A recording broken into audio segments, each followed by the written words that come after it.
How's it going, everyone? My name is Zane. Today we are going to be talking about recording tips and sound design. Video without sound is just visuals with no emotional impact.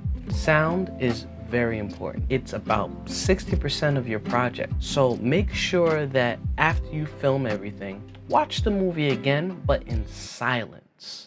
And I want you to point out in the scenes, you want to emphasize the sound. So if you see a scene where the main character is going into the kitchen and they're washing dishes, what sound do you want to emphasize to add some character to the scene? Are you going to highlight the footsteps? Are you going to highlight the breathing? Is there going to be a muffled sound where you don't really hear anything? What are the sounds you want the audience to hear when you open up the scene? Just write down, just in silence, because that's a method that I actually adopted over the years. Was I would film a project and I would mute the sound and I would just look and see what sound should I highlight. So what we're gonna be taking a look at is a video that has the sound from the camera, and then we're going to emphasize it more in post by adding some sound.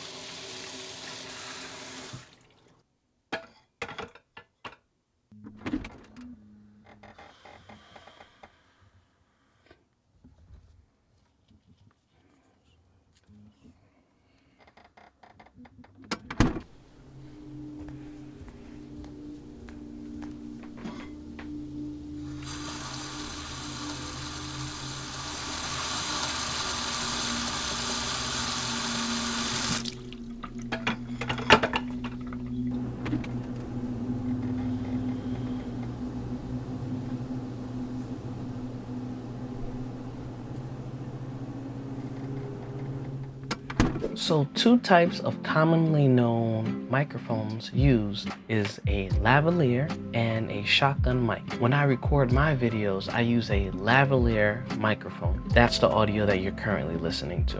When I film my projects, I usually have a shotgun microphone on a boom pole so I can get as close as I can to the talent as they're saying their lines.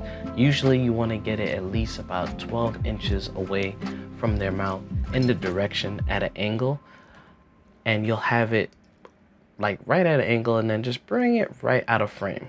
And that's like the sweet spot. Some people, they put tape on it, but so that you could see whether or not it dips in and out of the frame, but some people prefer not to. But essentially this is what it looks like with the boom in there, and then you just kind of communicate with the boom operator and it's like boom and shot. Lavalier microphones are great when you have the talent far away and you don't want to have the boom guy in the shot, especially like for master or wide shots.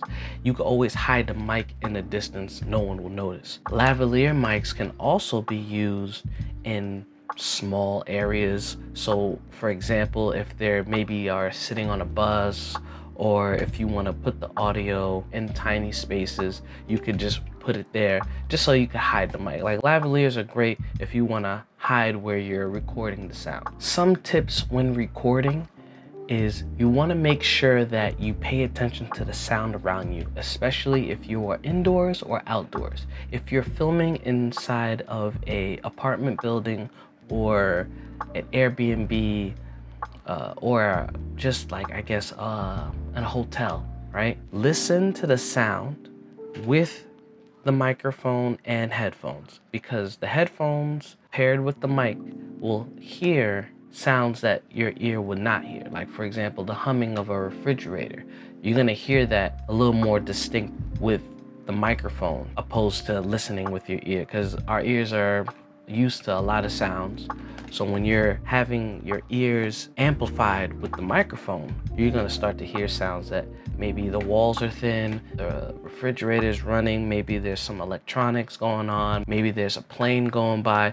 So there's a lot of things to listen to before you start recording your talent and having them deliver their lines. Some ways that you can muffle the sound, you can get like 2 thick comforter blankets, right? And put them on like a backdrop stand and make sure that sound is muffled. Make sure that the blanket is in the direction of where the sound is coming from, and that usually muffles the noise just a bit, so that way you're able to record some of your shots if you can't shut off certain things. When you're doing sound, don't be afraid to experiment when you're doing some sound designs for your project.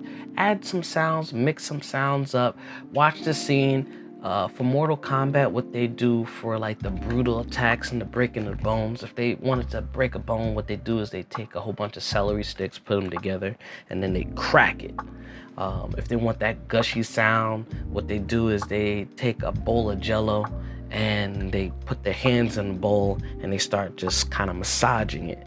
And that's giving you that really weird sound, kind of like it sounds like mac and cheese a little. So that's what they do to kind of give you that gross sound of someone getting like punched and whatnot through the chest, all that crazy stuff. But all those effects, they use different sounds, things that you wouldn't even consider. Like when they want to do a punch sequence, or like someone just got slapped in the face, they take like raw meat and they take their hand and they just... Sir, I'll take 2 of those to go. Slap the meat.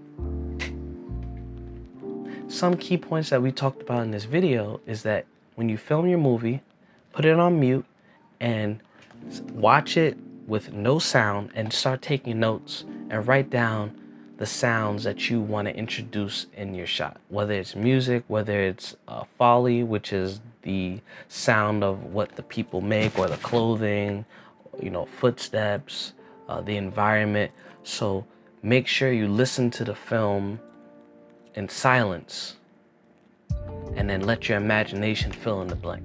Second tip is make sure you listen to the environment before you start recording your talent, so that way you're not surprised that, oh, I didn't hear that prior, or you get into the motion of recording and now you're just gonna have to finish it or just leave it in there because you already introduced it. Third tip, when you're creating like sound design, make sure to experiment. Go to a grocery store, get some like fruits, vegetables, things that you know will make some weird sounds, and just play around. Like you could get like some rice or some grits and then put it in a pan and then just start taking like, you know, like use your hands, or maybe get like a sneaker and just start like stepping like the shoes in there, and then bring the microphone. You could use a lavalier, or if you want to use like a shotgun mic, bring it really close to like where you're making the sound so you could hear it.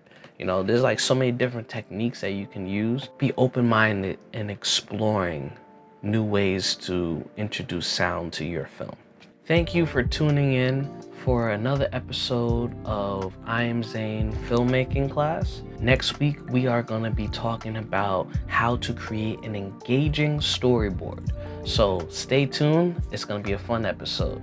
So don't forget to like and subscribe, and I'll see you next week.